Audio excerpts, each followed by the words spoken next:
Mahaparinirvana Sutra. Translated into English by Kosho Yamamoto. 1973 from Dharmakshema's Chinese version. Chapter 19, On Holy Actions, A.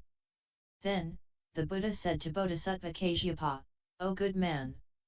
The Bodhisattva-mahasattva should, in accordance with this Mahaparinirvana Sutra, meditate exclusively on the 5 kinds of action. What are the 5? They are, 1. Holy actions, 2. Pure actions, 3. Heavenly actions, 4. Childlike actions, 5. Actions of illness. O good man! The Bodhisattva-mahasattva should practice these 5 actions. Also, there is one action, which is the action of the Tathagata, the so-called Mahayana Great Nirvana Sutra. O Kasyapa! What are the holy actions which a Bodhisattva-mahasattva practices? The Bodhisattva-mahasattva, following a sravaka or the Tathagata, hears the Great Nirvana Sutra. Having heard it, he gains faith and, on believing, thinks, the all-Buddha world-honored one has the unsurpassed way, the greatly wonderful Dharma, right action for the great congregation. Also, there are the Mahayana Vaipulya Sutras. As I now love and seek zealously after the Mahayana Sutras, I shall sever myself from my wife and children whom I love, my relatives, the palace where I live, gold, silver and all rare jewelleries, wonderful necklaces, incense, flowers, dancing and music, servants male and female, men and women, pages big and small, people, elephants, horses, vehicles, cows, sheep, hens, dogs, hogs and pigs. Also, he thinks, one's living quarters so bear down upon one that they resemble a prison house. All worries arise from this. When one's home has been abandoned, all is silent and open like the void. All good increases as a result of this. In one's home, one cannot, to the end, practice pure actions with a pure mind. I shall now shave off my hair, leave home and practice the way. Also he thinks, I shall now definitely leave home and practice the way of unsurpassed right and true enlightenment. When the Bodhisattva desires to renounce the world, Marapapiyas becomes greatly worried and says, now, this Bodhisattva will have a great battle with me. O good man! How would such a Bodhisattva fight with men? Then, the Bodhisattva goes at once to a Buddhist vihara and sees the Tathagata and his disciples there, who are all correct in their deportment and serene in their sense organs and soft and calm in their minds. So he goes there and seeks to get ordained. He shaves off his hair and puts on the 3 kinds of monastic robe. After having been ordained, he upholds the prohibitional precepts, and he is not lacking in deportment. His movements are peaceful, and nothing is violated. Even a small sin he fears, and his mind to be true. His truthful attitude of mind is strict and unbroken like a diamond. O good man! Here is a man who wants to cross the sea on a floating bag. Then there is a Rakshasa flesh-eating demon in the sea. He follows the man and begs the bag of him. Hearing this, the man thinks, if I give it him, I will certainly sink and die. He replies, O Rakshasa! You can kill me, but you cannot have the floating bag. The Rakshasa says, if you cannot give all of the bag to me, give me half. But still the man will not give him the bag. The Rakshasa says again, if you cannot give me half, give me 1/3. The man does not say yes. The Rakshasa continues, if you cannot, give me the bit where your hand rests, I shall be hard pressed by hunger and worry. Please give me just a bit. The man further says, what you seek to have is, indeed, not much. But I must cross the sea this very day. I don't know how far it is. If I give you any part, the air will gradually go out. How could I then hope to cross this difficult sea? If the air goes out, I shall sink and die halfway. O good man! The same is the case with the Bodhisattva who upholds the precepts. He is like the man who desires to cross the sea and who is very solicitous of guarding the floating bag and grudges giving it away.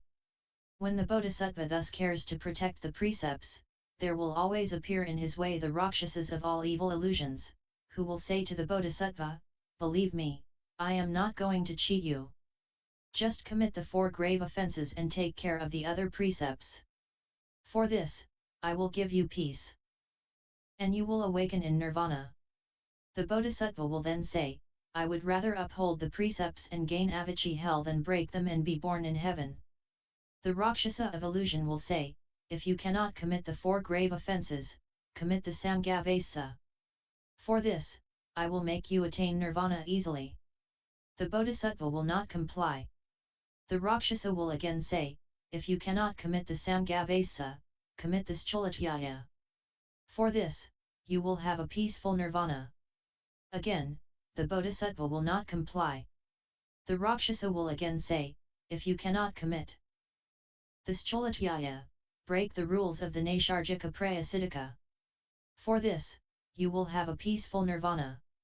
The Bodhisattva will again refuse to comply.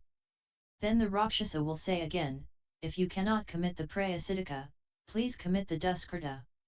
For this, you will have a peaceful nirvana." Then the Bodhisattva will say to himself, "If I commit the Duskrita and do not confess before the assembly of monks, I may not be able to cross the sea of birth and death and attain nirvana." The Bodhisattva-mahasattva is thus very strict in avoiding these very petty offences prohibited by the precepts, and his mind is like a diamond. The Bodhisattva-mahasattva respectfully and indifferently calmly observes the precept against the 4 grave offences and the Duskrita. If the Bodhisattva upholds the precepts thus, he is known to have observed the 5 kinds of Shila's obligations, moral precepts, which are, 1. The precept for the purity of the Bodhisattva's basic actions, 2. The precept for the purity of the 4 unaft relative actions and others, 3. The precept for awakening to purity and not awakening to things of the evil categories, 4. The precept for protecting maintaining right mindfulness and for praying for purity, and 5. The precept for transferring merit to unsurpassed Bodhi. O Kasyapa! Now, there are 2 kinds of precept for the Bodhisattva. One relates to secular teaching, and the other is for attaining wonderful Dharma. If a Bodhisattva gains the precepts for wonderful Dharma, he does not do evil to the end. The secular precepts can be gained after the proceedings of the Janaptakatirtha, one of the ways of arriving at a decision in the Buddhist Sangha. Also, next, O good man! There are 2 kinds of precept. One set is the precepts against originally grave offences and the other is those to stop the ill-speaking and hatred that obtain in secular life. The precepts against the originally grave offences are those regarding the 4 offences. We say precepts to stop the ill-speaking and hatred that obtain in secular life. That is, not cheating others during trade by making the weight of the scales less or making the measure smaller, i.e. not giving as much of the product as one should, or gaining wealth by taking advantage of another's circumstances, by binding others with ill will, by destroying another's success, by sleeping with the light on, by having one's own house and sowing seeds, and by not sticking to one's household duties, requirements, necessities in a shop when shopping. One does not keep an elephant, horse, vehicle, cow, sheep, camel, donkey, hen, dog, monkey, peacock, parrot, jivaka, kokila, jackal, wolf, cat, raccoon, wild boar, pig, or other bad beast, boy, girl, grown-up man or woman, slaves, male or female servant, boy servant, gold, silver, beryl, crystal, pearls, lapis lazuli, agate, coral, jade, horseshoe shell, or other gems, a bowl of copper alloy, solder, brass, the kusoi square mattress on which the emperor sits to pray or worship, and toto woolen carpet, or woolen clothing that fits in well with the body, that hugs the body, fits well. He never stores up cereal and rice, wheat and beans of any size, millet, Italian millet, rice, hemp, and the utensils for raw or cooked food. He receives food once a day, and never eats twice a day. His meal is what is gained from alms begging, or is that for the Sangha food donated to the Sangha.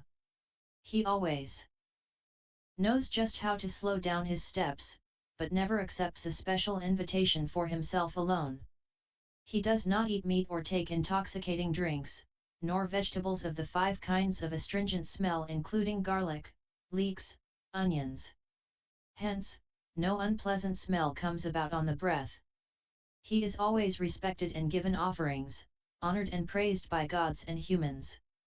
He receives only what will satisfy his appetite and does not stay waiting for food to be offered long. The clothes he receives are just to cover his body. In going and coming, what he has are the 3 Kazaya's robes and his begging bowl. He never parts from these, just as birds do not part from their wings. He never stores up any produce as of the categories of the root, stem, joint, knot or seed such as radish roots and bamboo shoots. He has no larder for food, no accessories for dressing, never sits or lies on high or big beds, on a golden bed of ivory, or possesses any kinds of knitted clothing of varying colors, no mattress is delicate and soft to the touch, he never sits on elephant or horse skins, nor does he recline on a bed spread across with delicately made, soft and beautiful bedclothes, or put a double pillow on the bedstead or keep a red-colored pillow, nor does he sleep on a yellow-colored pillow, nor does he enjoy himself looking at the fights of elephants, horses, vehicles, soldiers, men, women, cows, sheep, cocks, pheasants, parrots, etc., nor does he specially go and look at military camps, nor does he listen to the trumpet shell, drum, horn, chin, sha, chang lutes, flute, harp, singing and crying, dance music of females, except on occasions when offerings are being made to the Buddha. He does not watch such games as the Kobo type of gambling, Go chess, Prasaka gambling game, nor the fights of lions and elephants, the Danki type of game, Rikohaku kind of gambling, ball game, throwing of stones and pots, running, the Hakudojiacho, nor any kinds of amusement. Throughout his life, he does not practice the likes of fortune-telling by looking at a person's hands, feet, face, or eyes, nor does he use such things as the sokie used in fortune-telling. Divining sticks, toothpicks, bowls, or carcasses, nor does he look up at the sky and the constellations, except when checking drowsiness. He will not become the messenger of a kingly house or say that to this person or this to that. He does not flatter or live by evil ways. Also, he does not talk about such as kings, ministers, robbers, fights, meals, land, famines, fear, good harvests, pleasure or ease. O good man! All such are the precepts for checking the rise of worldly rumors about a Bodhisattva-mahasattva. The Bodhisattva-mahasattva strongly upholds the prohibitational precepts. And this does not depart from the originally grave offences. O good man! When the Bodhisattva-mahasattva observes all these prohibitions, he takes such vows as these: I might well place my body into the burning fire of the deepest depths of hell, but I will not break the prohibitions of all the Buddhas of the past, future and present, and will not perform impure actions with females, kshatriyas, brahmins, and upasakas. Also, next, O good man! The Bodhisattva-mahasattva vows, I would sooner bind myself with a piece of heated iron than receive clothing from the faithful, in a way that breaks the precepts. Also, next, O good man! The Bodhisattva-mahasattva vows, I would sooner swallow a ball of heated iron than take a meal offered by the faithful, my mouth breaking the precepts. Also, next, O good man! The Bodhisattva-mahasattva vows, I would sooner lie on a greatly heated iron bed than receive from the hands of the faithful such things as bedstead and bedding, myself breaking the precepts. Also, next, O good man! The Bodhisattva-mahasattva vows, I would sooner have this body of mine thrust through with spears than receive from the hands of the faithful medicine that causes me to break the precepts. Also, next, O good man! The Bodhisattva-mahasattva vows, I would sooner throw myself upon a tripod trident than receive from the faithful a shed or house that causes me to break the precepts. Also, he vows, I would sooner have my head and legs crushed into motes with an iron hammer than have myself respected and worshipped by Kshatriyas, Brahmins, and Upasakas who cause me to break the precepts. Also, next, O good man, the Bodhisattva-mahasattva. Vows, I would sooner have my face cut off or both my eyes taken out than look upon the beauty of other persons with a defiled mind. Also, next, O good man, the Bodhisattva-mahasattva. Vows, I would sooner have my ears thrust through from all sides with iron awls than give ear to beautiful sounds with a defiled mind. Also, next, O good man, the Bodhisattva-mahasattva. Vows, I would sooner have my nose cut off with a sharp sword than enjoy any beautiful fragrances with a defiled mind. Also, next, O good man, the Bodhisattva-mahasattva. Vows, I would sooner have my tongue torn into shreds with a sharp sword than greedily taste beautiful dishes with a defiled mind.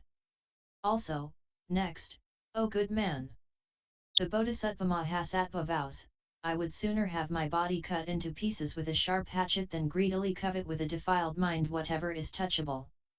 Why? Because all this carries those who practice the way into such realms as those of hell, the animals, and hungry ghosts. O Kasyapa! This is the Bodhisattva-mahasattva's guarding of the prohibitions. When the Bodhisattva-mahasattva acts in accordance with the prohibitions mentioned above, he transfers all the merits hereof to all beings. He prays that, through this, they will be able to accomplish the precepts for purity, those for goodness, those for non-falling, those for non-breaking, the Mahayana precepts, the precepts for non-retrogression, those for obedience, those for the ultimate, those for the perfection and accomplishment of the paramitas perfections of virtue. O good man! When the Bodhisattva-mahasattva thus practices the precepts for purity, he first attains a state from which he never more moves away. Why do we call it being one who is immovable? When a bodhisattva lives in this state, he is immovable, non-retrogressive, and non-dispersive. For example, it is like Mount Sumeru, which not even the sharpest wind Varamhaka can move, cause to blow over or move back. The same is the case with the Bodhisattva-mahasattva when he lives in this bhumi. He is not shaken by color, voice, smell, or taste, he does not fall into such realms as those of hell, beast, or hungry preta, he does not fall back to the state of sravaka or pratyeka Buddha, he is not shaken by different views and evil winds, and he does not live the wrong life. Also, next, O good man! Immovable also means not being shaken by greed and anger, not falling means not falling into the four grave offences. Not retrogressing means that one does not retrogress and come back home to worldly life. Not being dispersed means not being shaken or destroyed by those who act against the Mahayana. Also, next, the Bodhisattva-mahasattva is not beaten by the Mara of illusion, not shaken by the Mara of the five skandhas. Even though the king Mara is there under the shade of the Bodhi tree, he cannot cause the Bodhisattva to retrogress from attaining unsurpassed enlightenment. Also, the Bodhisattva does not get beaten by the Mara of death. O good man! This is how the Bodhisattva practices the holy way. O good man! Why do we say holy actions? It is so called because what is done is what the Buddha and Bodhisattvas do. Why do we call the Buddha and Bodhisattvas holy persons? They are so called because they always meditate on Dharmata, on the quietude of the void. For this reason, we say that they are holy persons. As they uphold the holy precepts, they are holy persons. As they have the holy dhyana and wisdom, they are holy persons. They possess the 7 holy properties, which are faith, precepts, repentance, rich hearing, wisdom, equanimity, and segregation. That is why they are called holy persons. As they possess the 7 holy awakenings, they are holy persons. For this reason, too, we say holy persons. Also, next, O good man! The holy actions of the Bodhisattva-mahasattvas are what they do in observing the body from head to foot.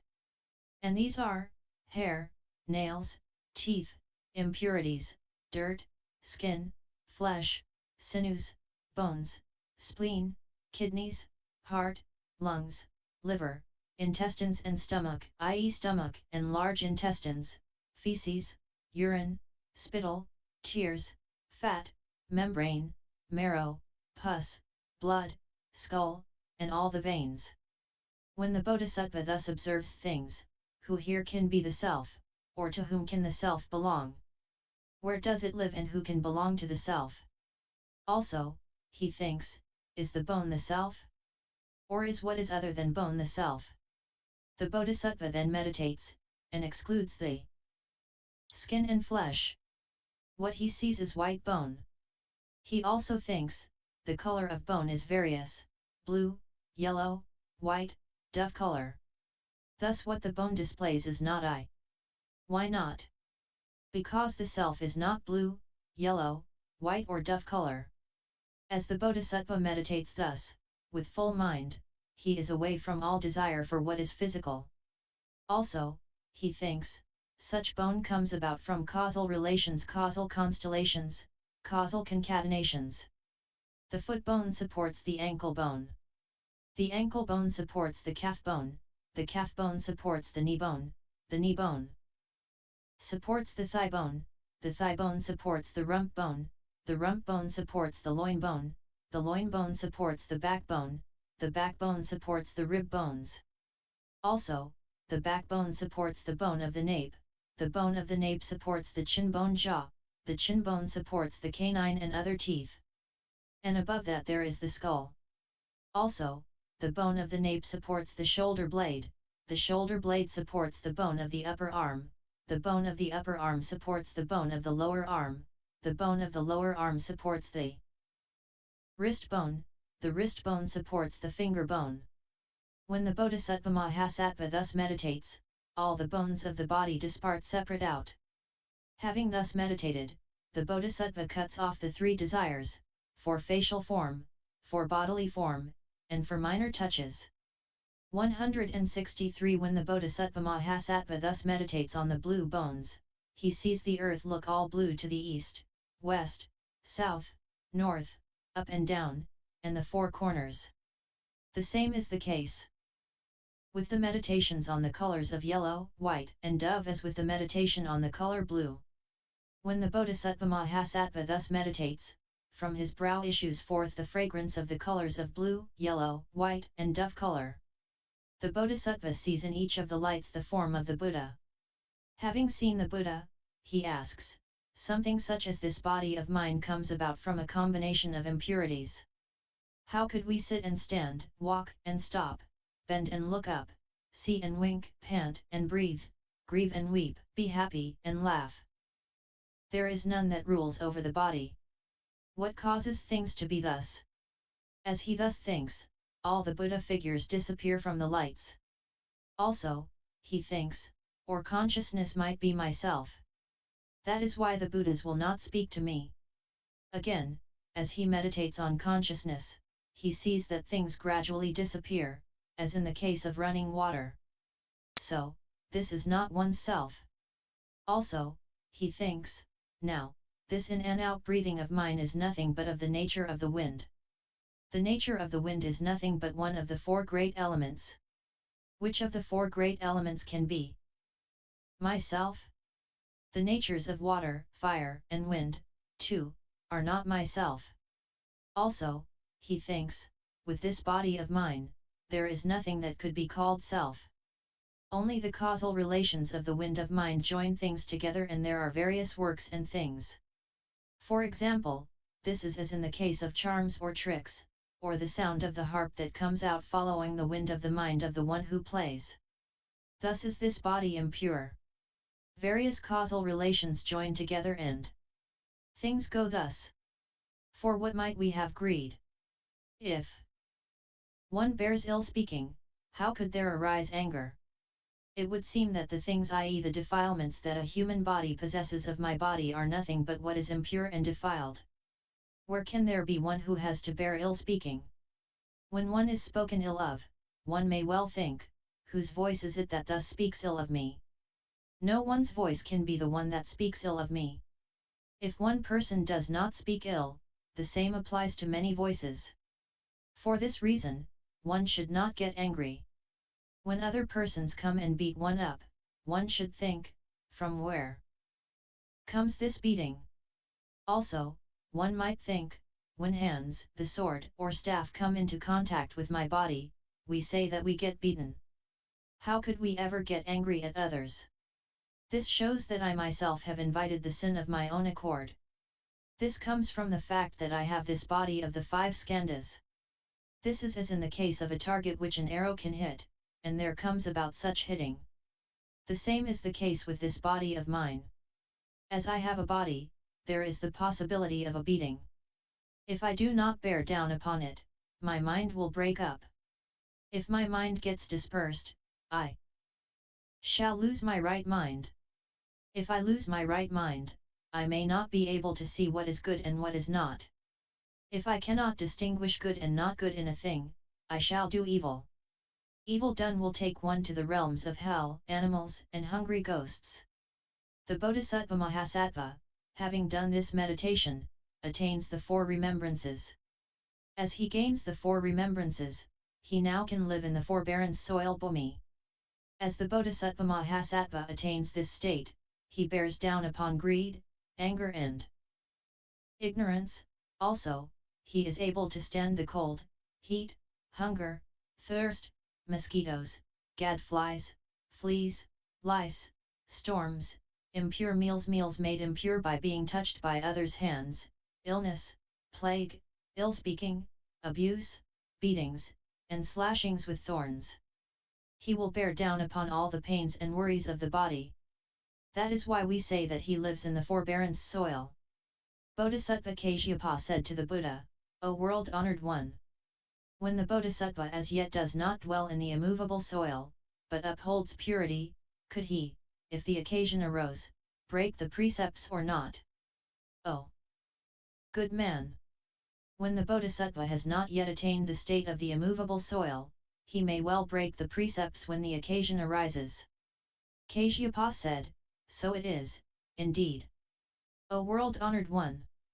Who can be such a person?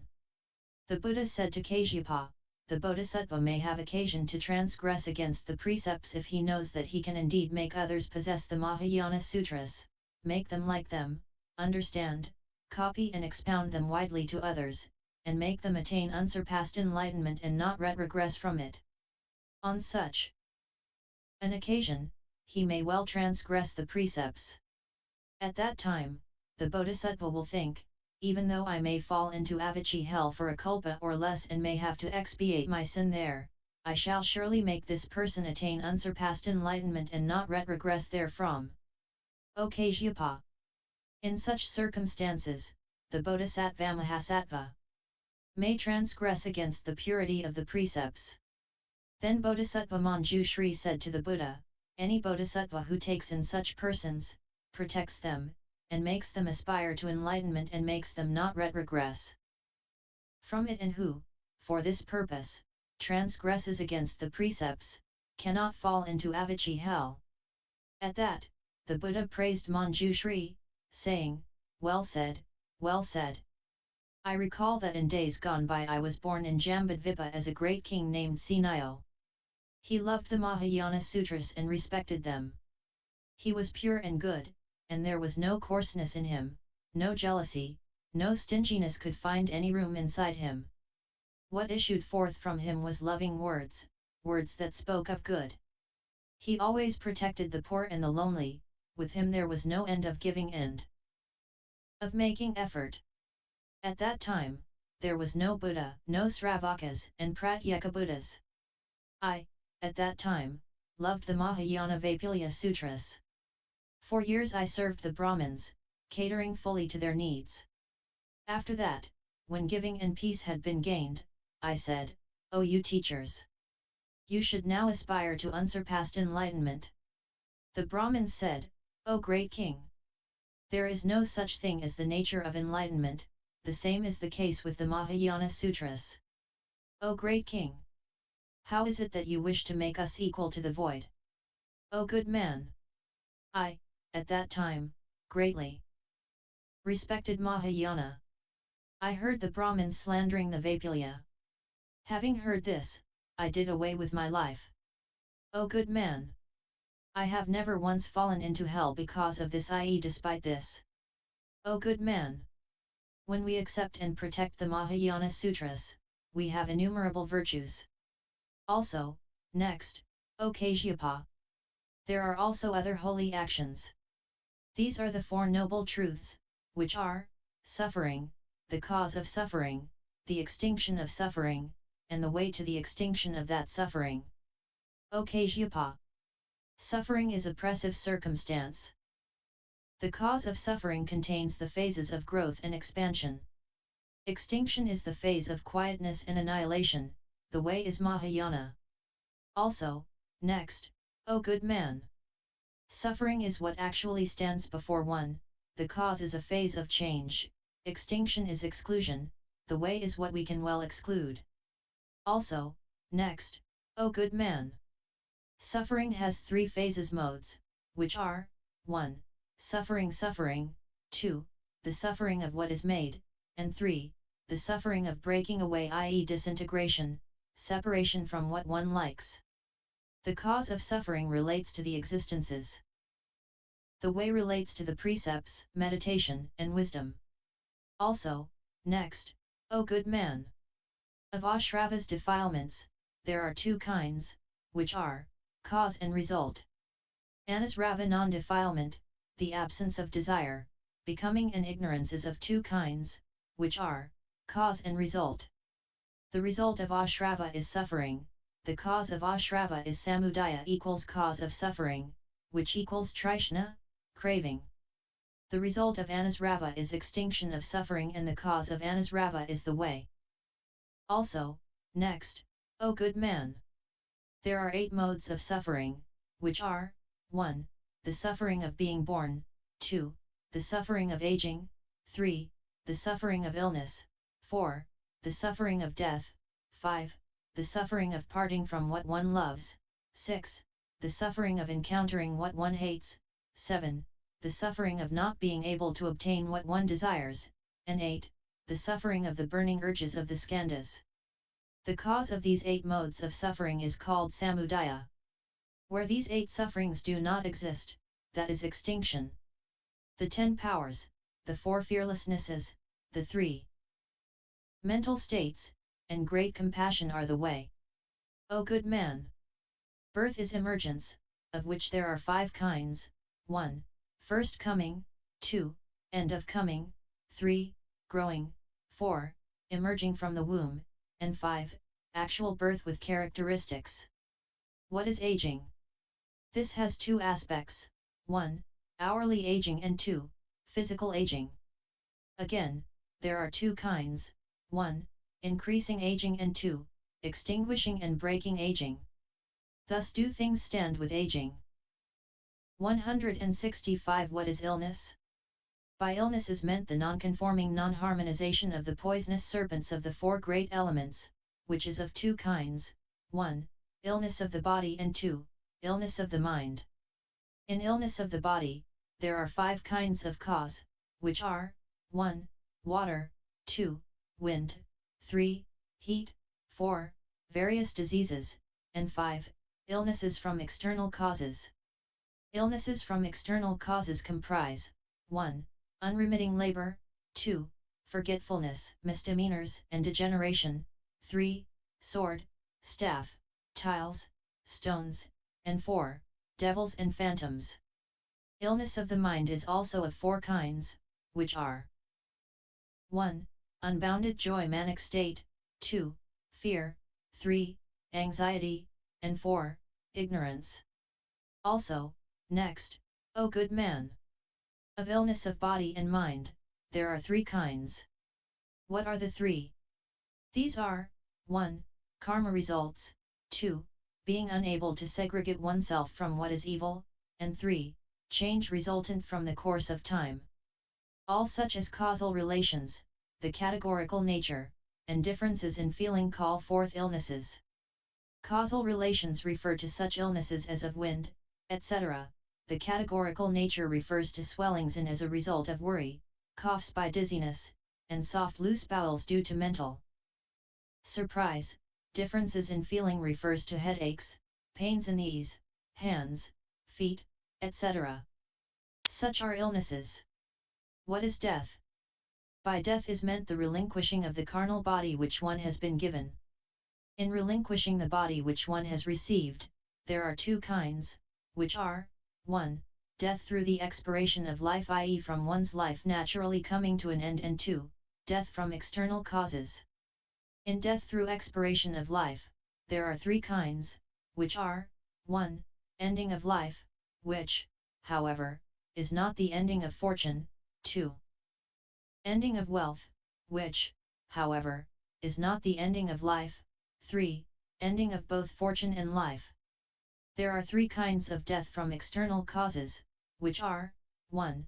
Unnatural suicide, 2. Death caused by others, and 3. Death from both causes. Also, there are three kinds of death, which are, 1. Death from indolence, 2. Death from violating the precepts, and 3. Death from severing the life root. What is death from indolence? If one slanders the Mahayana vaipulya prajnaparamita, this is death from indolence. What is death from violating the precepts? When one breaches the prohibitions laid down by the Buddhas of the past, future and present, this is violating the precepts. What is death from severing the life root? Forsaking the body of the 5 skandhas is death from severing the life root. That is why we say that death is great suffering. What is the suffering of parting from what one loves? What one loves breaks up and becomes dispersed. There are two kinds of parting from what one loves, which are, 1. Breaking up of the 5 skandhas of a human, and 2. Breaking up of the heavenly world. If we count up the kinds of 5 skandhas of the things of heaven and earth, they are innumerable. This is the suffering of parting from what one loves. What is the suffering of encountering what one hates? There are masses of things which one does not love, which come together. In such massings together of what one does not love, there are three kinds, which are the realms of hell, hungry ghosts, and animals. Such three are innumerable, even though we may try to enumerate them. Such is the suffering of encountering what one hates to encounter. What is the suffering of not being able to gain what one desires? There are two kinds of this suffering of not being able to gain what one desires to have, which are, 1. Desiring something, but not being able to get it, and 2. The result that does not come about, even after much effort, which is the case of suffering from not being able to get what one desires to have. What is the suffering of the burning urge of the 5 skandhas? The suffering of the burning urge of the 5 skandhas refers to the suffering of birth, the suffering of aging, the suffering of illness, the suffering of death, the suffering of parting from what one loves, the suffering of encountering what one hates, and the suffering of not being able to gain what one wishes to have. That is why we speak of the suffering of the burning urge of the 5 skandhas. O Kasyapa! The root of life has these 7 kinds of suffering. This extends from the suffering of aging to the suffering of the burning urge of the 5 skandhas. O Kasyapa! This does not mean that aging comes to all. It definitely does not come to the Buddha and the gods. With man, it is indefinite, it may exist or it may not. O Kasyapa! Those who exist in the 3 worlds have life. Aging is not always definite. That is why the root rests in life. O Kasyapa! The men of the world are upside down, which fact beclouds their minds. They cling to what obtains in life and hate aging and death. It is otherwise with the Bodhisattva.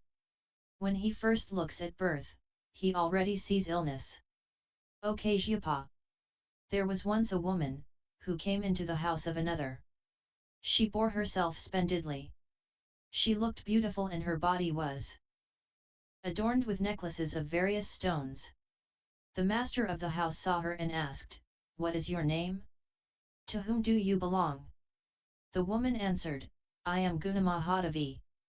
The man of the house asked, "What do you do wherever you go?" The Devi answered, wherever I go, I give people various things such as gold, silver, beryl, crystal, pearl, coral, lapis lazuli, agate, elephants, horses, vehicles, male or female servants, messenger boys. On hearing this, the man of the house felt extremely pleased. Now, fortune is on my side.